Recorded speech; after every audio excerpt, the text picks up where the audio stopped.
Alors bonjour, je suis Chantal Lévesque, thérapeute en relation d'aide avec les approches MPC, PNL ainsi que le Reiki et le Tianchi.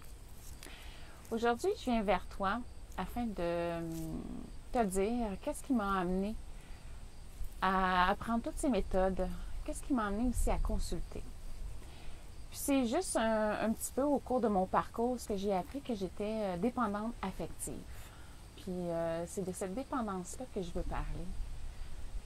Dépendance qui, je crois, on la vit tous à certains degrés dans notre vie. Mais surtout que la dépendance affective, c'est quelque chose qui ne se voit pas. C'est quelque chose qui peut paraître bien. Si je me rappelle bien, lorsque j'étais jeune, j'étais la petite fille gentille et obéissante qui voulait plaire à tout le monde, puis qui rendait service.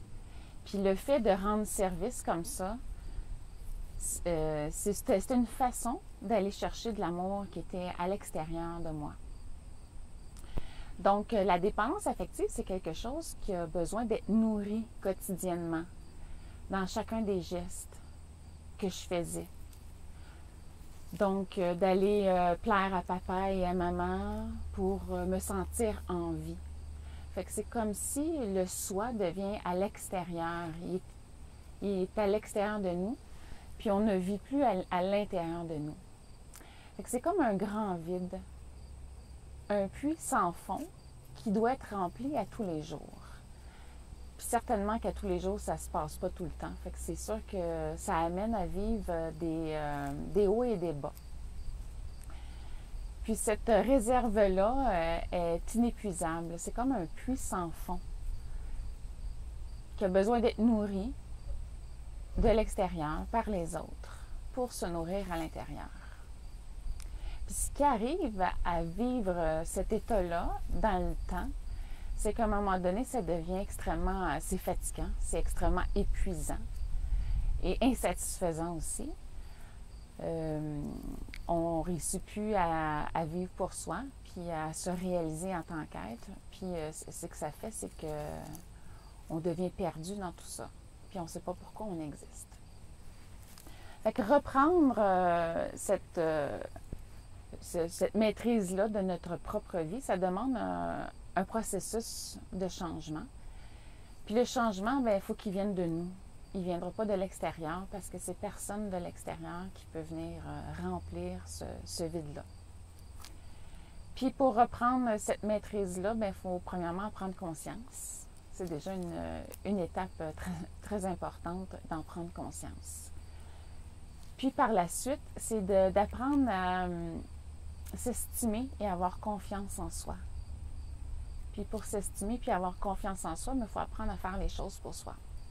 Puis apprendre à faire les choses pour soi, mais il faut apprendre à se connaître. Puis c'est ce qui est le plus difficile parce que je me souviens qu'on me demandait toi, qu'est-ce que tu veux? Ben moi, je ne sais pas ce que je veux. Moi, je veux ce que tu veux pour toi parce que si toi, tu es bien, ben ça va faire que ça va me sentir bien. C'est comme si, c'est ça, mon bonheur passait par les autres et non par moi. Fait que pour réapprendre à s'aimer, à s'estimer, à avoir confiance en soi, il faut apprendre à se connaître. Puis pour apprendre à se connaître, bien, ça va demander une grande sortie de zone de confort. Parce que c'est extrêmement inconfortable de faire les premières fois un choix pour soi. Parce qu'on ne sait pas pourquoi on le fait, on ne sait pas ce que ça va donner. Mais c'est un pas à la fois.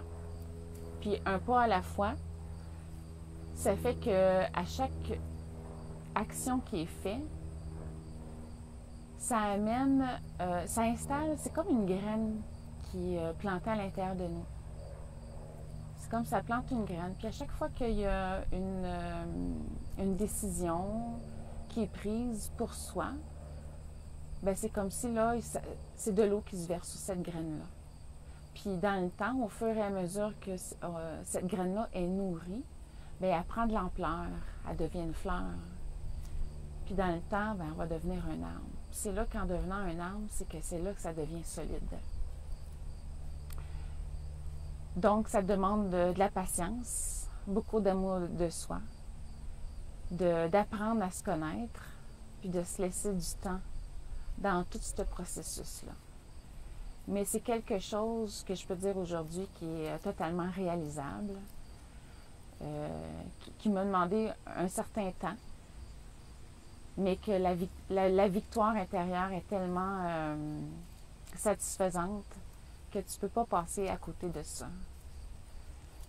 Fait que si toi, dans ton quotidien, tu vis pour les autres, tu as ce sentiment-là de vide, puis que tu ne sais pas qui t'es, puis tu n'as pas confiance en toi, puis tu n'as pas d'estime de toi, bien peut-être qu'il est temps de regarder si tu ne serais pas dépendante, dépendant de l'amour des autres. Je t'invite à aller remplir ce vide-là par toi-même, parce qu'il y a juste toi qui peux le remplir, personne d'autre. Fait que si tu as des questions, quoi que ce soit, je t'invite à consulter mon site internet au chantalannie.ca, puis d'y voir tous les renseignements qui sont là, disponibles pour toi. Puis si tu as des questions, n'hésite pas à me contacter. Donc, au plaisir de te rencontrer.